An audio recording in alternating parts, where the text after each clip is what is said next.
আসসালামু আলাইকুম, সবাইকে মোহনা সংবাদে স্বাগত। শুনছিলেন শিরোনাম, সঙ্গে আছি সুরাইয়া শুভ্রা। এবার বিস্তারিত।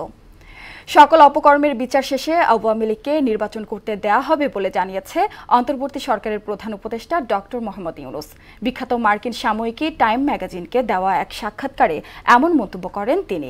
এছাড়া নবনির্বাচিত মার্কিন প্রেসিডেন্ট ডোনাল্ড ট্রাম্পের সাথে কাজ করার ক্ষেত্রে ব্যক্তিগত প্রভাব পড়বে না বলেও মনে করেন প্রধান উপদেষ্টা। আরও জানাচ্ছেন মাহবুব হাসান রিপন।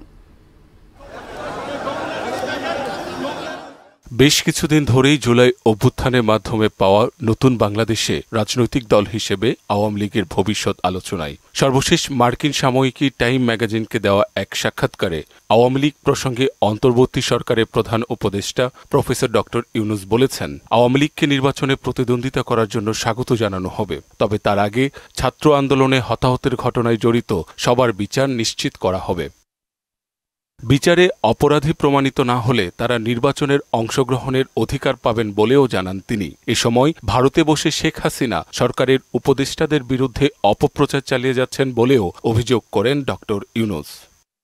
যুক্তরাষ্ট্রের নবনির্বাচিত প্রেসিডেন্ট ডোনাল্ড ট্রাম্পের সাথে নোবেলজয়ী এই অর্থনীতিবিদের সম্পর্কের বিষয়টিও উঠে আসে টাইম ম্যাগাজিনের সাক্ষাৎকারে। মার্কিন প্রেসিডেন্ট ডোনাল্ড ট্রাম্পের সাথে কাজ করার ক্ষেত্রে ব্যক্তিগত সম্পর্কের কোনো প্রভাব পড়বে না বলেও মনে করেন তিনি। সবশেষে জুলাই অভ্যুত্থানের মূল স্পিরিট সংস্কার মন্তব্য করে এর মধ্য দিয়ে মানুষের জীবনমান উন্নয়ন করার অঙ্গীকার পুনর্ব্যক্ত করেন অধ্যাপক মোহাম্মদ ইউনূস। মাহবুব হাসান রিপন, মোহনা সংবাদ। বছরের এ সময়টায় মশাবাহিত রোগ ডেঙ্গুর প্রকোপ কমে গেলেও এবছর সে লক্ষণ না থাকায় উদ্বিগ্ন চিকিৎসকরা। উপরন্তু কোনো কোনো জায়গায় চিকুনগুনিয়ার সংক্রমণ দেখা দেয় শঙ্কিত তারা। তবে এ রোগের মৃত্যুহার কম হলেও মারাত্মক স্বাস্থ্য ঝুঁকি দেখা দেয় বলেও জানান তারা। এতে আতঙ্কিত না হয়ে চিকিৎসকের শরণাপন্ন হওয়ার পরামর্শ দেন বিশেষজ্ঞরা। সুরাইয়া মুন্নির রিপোর্ট। সাধারণত মশা কামড়ানোর 4 থেকে 10 দিন পর ডেঙ্গুর লক্ষণ প্রকাশ পায়। এতে শরীরে তাপমাত্রা 104 ডিগ্রি পর্যন্ত হতে পারে। এছাড়া আরও বেশ কিছু উপসর্গ নিয়ে হাসপাতালে ভর্তি হচ্ছেন আক্রান্তরা। জানান তাদের শারীরিক কষ্টের কথা।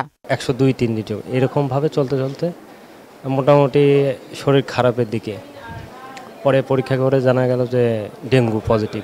মাথা ব্যথা, বমি, খাইতে পারতাম না কিছু, শরীরে ব্যথা করতো, হালকা ব্লিডিং হয়েছিল, জ্বর, সর্দি, কাশি, শরীর জ্বালাপানো করতো, মানে ঘুমাইতে পারতাম না।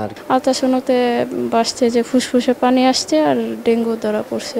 এ রোগে আক্রান্ত হলে জ্বর ও ফ্লুর মতো উপসর্গ দেখা দেয়। তবে ডেঙ্গু মারাত্মক হলে অতিরিক্ত রক্তপাত হয়, হঠাৎ রক্তচাপ কমে যায়, শরীরের অঙ্গ প্রত্যঙ্গগুলো অকার্যকর হয়ে যায়। এতে রোগীর মৃত্যু ঘটতে পারে বলে জানান এই চিকিৎসক। বাসায় অসুস্থতা হয়ে পরে একদম রুচি নেই, মুখে খাবার খেতে পারতেছে না, সেক্ষেত্রে ভর্তি হইতে হবে। কিন্তু এসব সিমটম থাকা সত্ত্বেও অনেকেই আসতে লেট করে অথবা টেস্ট করে তো অনেক সময় লেট করে। এছাড়া বিভিন্ন স্থানে চিকুনগুনিয়াও ছড়িয়ে পড়ছে বলে জানান চিকিৎসকরা। এ রোগে আক্রান্তদের মৃত্যুর হার কম হলেও মারাত্মক স্বাস্থ্য ঝুঁকি থাকে বলেও জানান তিনি। আক্রান্তদের আতঙ্কিত না হয়ে চিকিৎসকের পরামর্শ নেওয়ার তাগিদ দেন এই বিশেষজ্ঞ।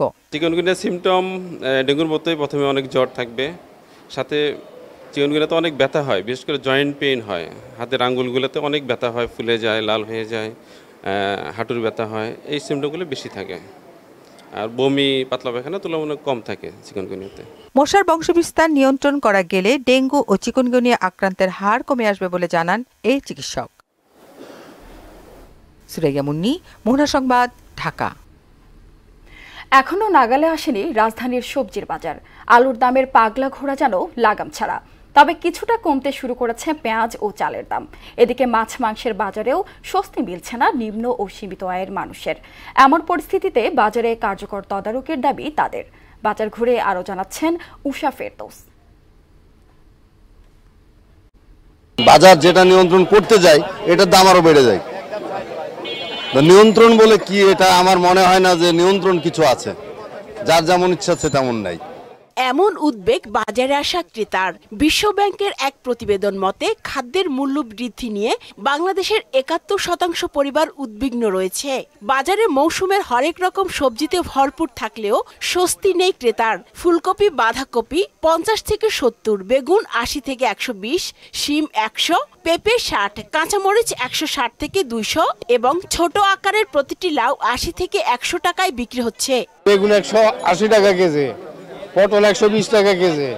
তাহলে কি এখন মধ্যবিত্ত বা নিম্নবিত্ত শ্রেণীর লোকেরা কি কেনার সম্ভাবনা আছে? একটা লাউ ১৪০ টাকা চাচ্ছে। বাজারে আপনার মালামালের প্রাচুর্য আছে, অথচ দাম সেটা মানা যাচ্ছে না। বাজারে আলুর দাম এখনো কমেনি। খুচরা পর্যায়ে কেজি প্রতি বিক্রি হচ্ছে ৭০ থেকে ৭৫ টাকায়। তবে সপ্তাহ ব্যবধানে পেঁয়াজের দাম কেজিতে ১০ থেকে ১৫ টাকা কমে দেশি পেঁয়াজ ১২০ থেকে ১৩০ টাকায় বিক্রি হচ্ছে। হাফ কেজি পেঁয়াজ নিচ্ছে ৮০ টাকা দিয়ে। মধ্য পরিবারের ফ্যামিলির লোক আমরা কয় টাকা আয় করি? যেমন তো আপনার নতুন আলু না আসবে সেমন তো আলুর দামটা এরকমই থাকবে। বিশ্বে মোট উৎপন্ন স্বাদুপানির মাছের মধ্যে ১১% উৎপাদন করে বাংলাদেশ, অথচ এর কোনো প্রভাব নেই বাজারে। ২৫০ টাকার কমে মেলে না অধিকাংশ চাষের মাছও। পাঙ্কাশ তেলাপিয়া বর্তমানে বাজার একটু বেশি। নিম্নবিত্ত তো মাছ খাইতেই পারে না, খাবে কি? মাছের যেই দাম, এই দামে তো তাদের চলবে না। এটা কেউ খাইতে পারবে, কেউ খাইতে পারবে না, এটা তো হয় না। বিশেষ করে আমাদের যাদের ইনকাম কম, লোয়ার লেভেলে যারা থাকে তাদের কথা তো চিন্তা করা উচিত অবশ্যই। তবে নিম্নমুখী চালের বাজার, নতুন চালের আমদানি বাড়লে দাম আরো কমবে বলে জানালেন বিক্রেতারা। আগে যে বেচতাম ৬২ মনে করেন ৬০ টাকা বেচা যাবো, ধান এখনো নামে নাই, নামলে ১০০-১৫০ টাকা বস্তায় কমে দেবো। আর ব্রয়লার মুরগি ১৮০ থেকে ১৯০ টাকা কেজি বিক্রি হচ্ছে। ডিমের দামও আগের সপ্তাহের মতো প্রতি ডজন ১৪৫ থেকে ১৫০ টাকায় অপরিবর্তিত রয়েছে। আজকে ১৮০ টাকা কেজি ব্রয়লার। আয়ের তুলনায় বাজারটা বেশি হয়ে যায়, ব্যয় বেশি হয়ে যায় বর্তমান। উষা ফেরদৌস, মোহনা সংবাদ, ঢাকা। এদিকে আলু উৎপাদনের অন্যতম শীর্ষ জেলা মুন্সিগঞ্জের বিভিন্ন হিমাগারের গেটে প্রতি কেজি আলু বিক্রি হচ্ছে ৬৫ থেকে ৭০ টাকায়। তবে একবার হাত বদলেই খুচরা পর্যায়ে দাম বাড়ছে কেজিতে ১০ টাকা। এ নিয়ে জানতে আমাদের সঙ্গে যোগ দিচ্ছেন সহকর্মী মোহাম্মদ সুজন। সুজন, স্থানীয় বাজারে আলুর যোগান কেমন দেখছেন? বাড়তি দামের বিষয়ে কি বলছেন বিক্রেতারা?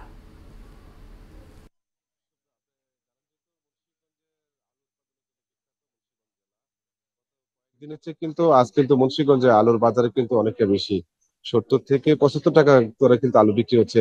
সব বেশি যদি বলি যে মুন্সিগঞ্জে কৃষির উপরে যে প্রধান দেশ, সেই এলাকায় কিন্তু শীতকালীন সবজিরও কিন্তু দাম বৃদ্ধি পেয়েছে। পাশাপাশি রয়েছে আমি কথা বলেছিলাম যারা আলুর সাথে জড়িত বা শীতকালীন সবজির সাথে জড়িত রয়েছেন সেসব ব্যক্তিদের সাথে কথা বলেছি, কৃষকদের সাথে।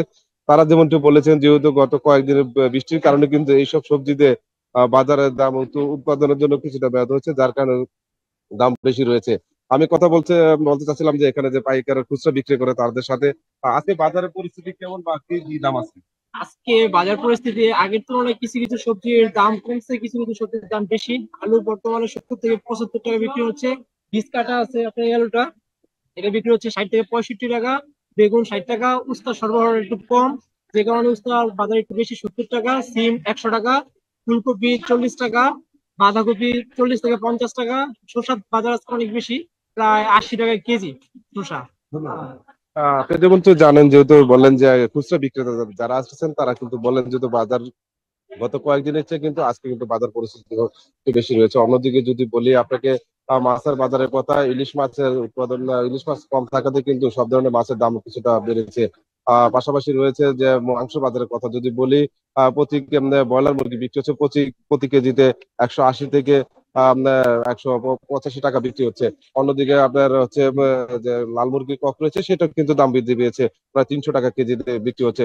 গরুর মাংস বিক্রি হচ্ছে ৬৮০ টাকা। খাসির মাংস বিক্রি হচ্ছে কিন্তু আপনার হচ্ছে ৯৫০ টাকা কেজিতে বিক্রি হচ্ছে। সবকিছু বলা যায় যেহেতু উৎপাদন জেলা মুন্সিগঞ্জে, সেই সব কৃষকদের কিন্তু হয়তো বাড়ার সাথে সাথে কিন্তু দাম কমে, এমনটা বলছেন অঞ্চলের কৃষকরা, পাশাপাশি ভোক্তারা।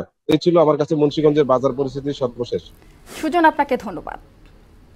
অনিয়ম ও অব্যবস্থাপনার আখড়ায় পরিণত হয়েছে বরগুনা পাথরঘাটা উপজেলা স্বাস্থ্য কমপ্লেক্স। ৫০ শয্যার হাসপাতালটিতে কাগজে কলমে ২৯ জন চিকিৎসক থাকলেও কর্মক্ষেত্রে রয়েছেন মাত্র ৩ জন। অস্বাস্থ্যকর পরিবেশ, নিম্নমানের খাবার এবং সরকারি ওষুধ না পাওয়ার অভিযোগ করেছেন রোগীরা, যা যথারীতি অস্বীকার করেছেন উপজেলা স্বাস্থ্য কর্মকর্তা। সুমন মোল্লার প্রতিবেদন, জানাচ্ছেন বুসরাত জাহান। পাথরঘাটা উপজেলার প্রায় ৩ লক্ষাধিক মানুষ চিকিৎসার জন্য নির্ভরশীল উপজেলা স্বাস্থ্য কমপ্লেক্সের উপর, কিন্তু দায়িত্বরত ডাক্তারদের খুব একটা দেখা মেলে না হাসপাতালে। নিম্নমানের খাবার, নোংরা ও অস্বাস্থ্যকর পরিবেশ যেন হাসপাতালের নিত্যসঙ্গী। হাসপাতালে এক্স-রে ও প্যাথোলজি থাকা সত্ত্বেও দালালরা অনেকটা জোর করেই রোগীদেরকে নিয়ে যায় বাইরের ক্লিনিকগুলোতে, ফলে রোগীর স্বজনদের গুনতে হচ্ছে বাড়তি টাকা। নানা অনিয়ম ও অব্যবস্থাপনার কথাও জানান ভুক্তভোগীরা। আসছি কটার সময়? 8টার সময়। সেই জায়গায় মনে করেন এই 11টা 10-এর সময় দেখাইছি। ডায়াগনস্টিক সেন্টারের সকল কার্যক্রমই আছে, কিন্তু সেখানে অচল করে রাখা হয়েছে।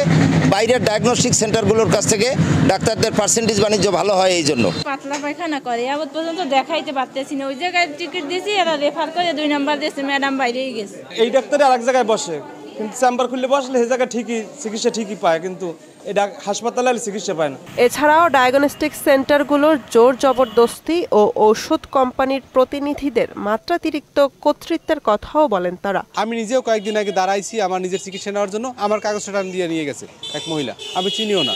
তারা জিজ্ঞেস করলাম, পরে জানতে পারলাম যে সে সামনের একটা স্বাস্থ্য এই ডায়াগনস্টিকের একজন লোক। রোগের কথাগুলো বলার সুযোগ পায় না, শুধুমাত্র ওই ঔষধ কোম্পানির রিপ্রেজেন্টেটিভের কারণে তারাই ওখানে ভরপুর থাকে। অভিযোগের সত্যতা স্বীকার করে প্রয়োজনীয় লোকবলের অভাবের কথা জানায় হাসপাতাল কর্তৃপক্ষ। যেখানে 29 জন ডাক্তারের কাছে 3 জন ডাক্তার থাকে, তখন আসলে সার্ভিস ওইভাবে দেওয়া সম্ভব হয় না।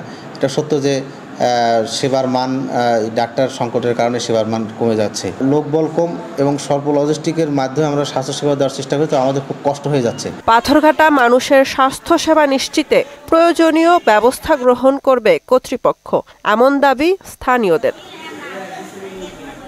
বুশরাত জাহান, মোহনা সংবাদ। ফেনীতে স্মরণকালের ভয়াবহ বন্যায় মানুষের জানমালের ব্যাপক ক্ষতি হয়। ঘরবাড়ি হারিয়ে নিঃস্ব হয়ে রান্নাঘরে ও অন্যের ঘরে বসবাস করছেন ক্ষতিগ্রস্ত পরিবার। ক্ষতিগ্রস্তদের পুনর্বাসনে পাইলট প্রকল্প হাতে নেওয়ার কথা জানিয়েছেন জেলা প্রশাসন। সুরঞ্জিত নাগের প্রতিবেদন, জানাচ্ছেন তাহসিন তারিক। সবিতা রানী দেবনাথ ফেনীর সুলতানপুরের বাসিন্দা। নিঃসন্তান সবিতা স্বামীকে হারিয়েছেন 5 বছর আগে। স্বামীর রেখে যাওয়া ভিটায় ঘরটুকুও নিয়ে গেল এবারের বন্যায়। সহায় সম্বল হারিয়ে এখন তিনি মানুষের দাঁড়ে দাঁড়ে ঘুরছেন একটি ঘরের আশায়। অভাব অনটনে দিন কাটলেও সরকারের কাছে একটি ঘরের সহায়তা চান তিনি। বন্যায় সবকিছু তো পড়ে গেছে, সরকার যদি আমাদের দিন জবাবি অসহায় মনে করে যদি আমাদের কিছু সহযোগিতা করে। এদিকে সবিতার মতো বন্যায় ঘর হারানোরাও সহায়তার আশায় আবেদন করেন জেলা প্রশাসন বরাবর। মানে ওরা সব কিছু ঘর দুয়ার ভাঙ্গি চুরি, এখন আমরা বহুত কষ্টে আছি। এখন সরকারের কাছে এটাই অনুরোধ যেন ঘরটা যেন করে দেয়। জেলা প্রশাসনের তথ্য মতে ফেনীর 6টি উপজেলায় 8659টি ঘর ক্ষতিগ্রস্ত হয়েছে। এর মধ্যে সম্পূর্ণ ঘরবাড়ি হারিয়ে 1718টি ও 6941 পরিবার আংশিক ক্ষতিগ্রস্তের শিকার হয়েছেন। পর্যায়ক্রমে ক্ষতিগ্রস্ত সবকটি পরিবারকে পুনর্বাসন করা হবে বলে জানিয়েছেন জেলা প্রশাসক। ক্ষতিগ্রস্ত যে সমস্ত পরিবার পাওয়া গেছে এর সংখ্যা 1718টি। এর মধ্যে সেনাবাহিনীর তত্ত্বাবধানে 110টি পরিবারকে পুনর্বাসনের জন্য ইতিমধ্যে সিদ্ধান্ত হয়েছে। মাননীয় প্রধান উপদেষ্টার কার্যালয় থেকে একটি বিশেষ আশ্রয়ন প্রকল্পের মাধ্যমে এটি পাইলট বেসিসে হবে। পরবর্তীতে সরকারের সিদ্ধান্ত অনুযায়ী আমরা প্রকল্প সমূহ সরকারের যে সিদ্ধান্ত দেয় সেই অনুযায়ী বাস্তবায়ন করা হবে। বন্যায় ক্ষতিগ্রস্ত ফেনীর মানুষেরা ঘুরে দাঁড়িয়ে আবারও সামনের দিকে এগিয়ে যাবে এমন প্রত্যাশা সবার। তাহসিন তারিন, মোহনা সংবাদ। দেশের বিতার্কিকদের দক্ষতা উন্নয়নে কাজ করছে দক্ষিণ এশিয়ার সর্ববৃহৎ বিতর্ক সংগঠন national debate federation Bangladesh NDF-BD। এর ধারাবাহিকতায় মিরপুরের সাউথ পয়েন্ট স্কুল ও কলেজে আজ বিতর্ক প্রতিযোগিতার আয়োজন করে সংগঠনটি। এতে 64 জেলার শ্রেষ্ঠ বিতার্কিকরা অংশ নেয়। এর উদ্বোধনী অনুষ্ঠানে অতিথি হিসেবে উপস্থিত ছিলেন মোহনা টেলিভিশনের প্রধান নির্বাহী কর্মকর্তা ও বার্তা প্রধান বোরহানুল হক সম্রাট, অবসরপ্রাপ্ত লেফটেন্যান্ট কর্নেল জাহাঙ্গীর আলম ও ওয়ালমার্টের পরিচালক বিল্লাহ মুস্তাইন, NDF-এর মহাসচিব আশকুর রহমান আকাশ ও চেয়ারম্যান AKM শোয়েব। এ সময় বিতার্কিকদের উন্নয়নে কাজ করে যাওয়ার কথা বলেন বক্তারা। এখন এই অগাস্টের ছবিও এতজন এতভাবে ব্যবহার করছে, খুবই কষ্ট লাগে আর কি, যে ওরাও কি জানে কিনা যে ওদের ছবি এখন অনেক বড় বড় মানুষ তাদের টেবিলে রেখে দেয়, যারা সত্যিকার অর্থে নেতৃত্ব দিয়েছিলেন তারা যেন এই খবরটি রাখেন যে তাদের ছবিও কিভাবে বাংলাদেশে বিক্রি হওয়া শুরু করেছে। আমি বিশ্বাস করি তারা যেদিন খবর পাবেন সেইখান থেকে তারা সেটিকে নির্মূল করার চেষ্টা করবেন। এখন আমরা এসে দেখি এই 53-54 বছর বয়সে স্বাধীনতার এখন আমরা ভয়াবহ তলাবিহীন ঝুড়ির ভিতরে বসবাস করছি। সিরাজগঞ্জের প্রথমবারের মতো মাচায় তরমুজ চাষ করে সফলতা পেয়েছেন দুই বন্ধু। মাত্র 1 বিঘা জমিতে স্মার্ট বয় তরমুজ চাষে 4 থেকে 5 লক্ষ টাকা লাভের আশা করছেন তারা। অন্য ফসলের চেয়ে খরচ ও পরিশ্রম কম হওয়ায় স্মার্ট বয় তরমুজ চাষে আগ্রহী হচ্ছে অন্য কৃষকরাও। আর কৃষি বিভাগ থেকে দেওয়া হয়েছে সব ধরনের সহযোগিতা। সিরাজগঞ্জ থেকে সোহেল রানার প্রতিবেদন, জানাচ্ছেন মোহাম্মদ ওয়ালিউল্লাহ। মাচার নিচে এভাবেই ঝুলছে শত শত তরমুজ। লাল নীল জাল দিয়ে পেঁচিয়ে রাখা হয়েছে তরমুজগুলো। এমন দৃশ্য সিরাজগঞ্জ সদর উপজেলার খোকসাবাড়ি ইউনিয়নের সালুয়া ভিটা গ্রামের দুই বন্ধু ইউসুফ আলী ও সেলিম রেজার তরমুজের বাগানের। তারা 1 বিঘা জমিতে মালচিং পদ্ধতিতে স্মার্ট বয় জাতের তরমুজ চাষে প্রথমবারেই বাজিমাত করেছেন। মাত্র 1 লক্ষ টাকা খরচ করে প্রায় 5 লাখ টাকার তরমুজ বিক্রির আশা করছেন দুই বন্ধু। জানান, ধানসহ অন্য ফসল চাষের চেয়ে তরমুজ চাষে লাভ বেশি, কিন্তু পরিশ্রম ও খরচ অনেক কম। শুধু সময়মতো জৈব সার দিলেই হয়। স্মার্ট বয় তরমুজের পাশাপাশি একই বাগানে করলা ও ক্যাপসিকামের চাষও করেছেন তারা। 1 বিঘা খেতে আপনি মালচিং দিয়া এই স্মার্ট বয় তরমুজটা করছে, মোটামুটি খুব ভালো একটা ফলন হয়েছে। অল্প দিনের লাভজনক একটা ফসল। পার্টি আসতেছে, পার্টির দামও বলতেছে 3 লাখ, 3.5 লাখ, 4 লাখ টাকা দাম বলে। তা আমরা 5 লাখ টাকা ভেঙে দিছি। 5 লাখ টাকা হলে বেচবো, আর আমার টোটালে খরচ হয়েছে 1 লক্ষ টাকা। সুস্বাদু হওয়ায় দুই বন্ধুর উৎপাদিত তরমুজ ক্ষেত থেকেই পাইকাররা সংগ্রহ করে ঢাকা সহ সারা দেশে বিক্রি করছেন। এই দেখে আমার মানে তরমুজ আবাদ করার জন্য আমি আগ্রহী হয়েছি। তার জন্য আমরা দেখতে পাচ্ছি আমরাই এগুলো আবাদ করব।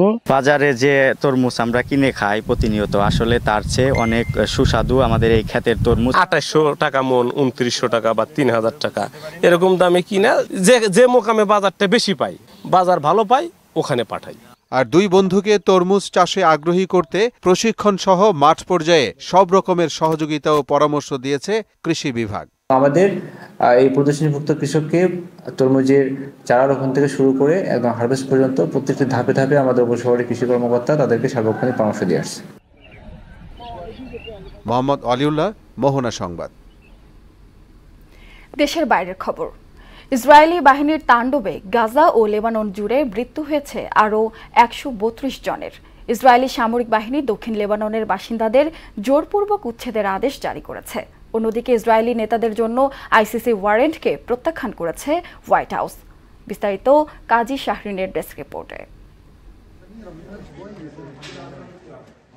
ইসরায়েলি বর্বর হামলায় গাজা ও লেবাননে দীর্ঘ হচ্ছে মৃত্যুর মিছিল। নেতানিয়াহু সেনাদের ভয়াবহ হামলায় গত 24 ঘন্টায় গাজায় প্রাণ হারিয়েছে আরও 88 ফিলিস্তিনি। এতে গাজা উপত্যকায় মোট নিহতের সংখ্যা বেড়ে দাঁড়ালো 44,056 জনে। এদিকে লেবাননেও থেমে নেই বর্বরতা। তাইরে ও বালবেক এলাকায় নির্বিচারে চলছে বোমা বর্ষণ। গত 24 ঘন্টায় সেখানে 44 জনের মৃত্যু হয়েছে। অক্টোবর থেকে এ পর্যন্ত লেবাননে ইসরায়েলি হামলায় নিহত হয়েছে 3,583 জন, আহত 14,000-এর কাছাকাছি। শুধু হামলাতেই থেমে নেই ইসরায়েলি সেনারা। এবার লেবাননের দক্ষিণাঞ্চলের তাইবেহ আদর্শিত আল কুসায়ের গ্রাম এবং দেশ সিরিয়ান গ্রাম থেকে অবিলম্বে বাসিন্দাদের সরিয়ে নেয়ার নির্দেশ দিয়েছে ইসরায়েলি সামরিক বাহিনী। অন্যদিকে ইসরায়েলি নেতাদের জন্য আইসিসি ওয়ারেন্টকে মৌলিকভাবে প্রত্যাখ্যান করার নির্দেশ দিয়েছে হোয়াইট হাউস। হোয়াইট হাউসের মুখপাত্র বলেছেন, বাইডেন প্রশাসন এই ধারণার বিরোধিতা করে এ নির্দেশ দিয়েছে। কাজী শাহরিন, মোহনা সংবাদ। শেষ করব মোহনা সংবাদ, যাবার আগে শিরোনামগুলো আরও একবার।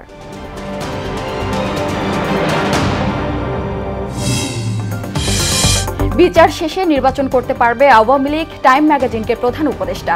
রাষ্ট্র সংস্কারের মাধ্যমে জীবনমান উন্নয়নের অঙ্গীকার। মৌসুম শেষেও কমছে না ডেঙ্গুর প্রকোপ, শঙ্কায় নতুন মাত্রা চিকুনগুনিয়া। আতঙ্কিত না হয়ে চিকিৎসকের শরণাপন্ন হওয়ার পরামর্শ বিশেষজ্ঞদের। এখনও নাগালে আসেনি রাজধানীর সবজির বাজার। লাগাম ছাড়া আলুর দাম, নিম্নমুখী পেঁয়াজ, চাল কার্যকর তদারকির দাবি তাদের ক্রেতাদের। এবং অনিয়ম দুর্নীতির আখড়া, পাথরঘাটা উপজেলা স্বাস্থ্য কমপ্লেক্স, জনবল সংকটে ব্যাহত চিকিৎসা, রোগীদের নানা অভিযোগ।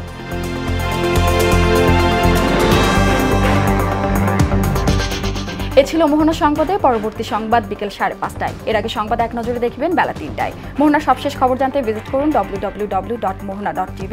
সংবাদ দেখতে পারেন ফেসবুক, ইউটিউবেও। এতক্ষণ সঙ্গে থাকার জন্য ধন্যবাদ।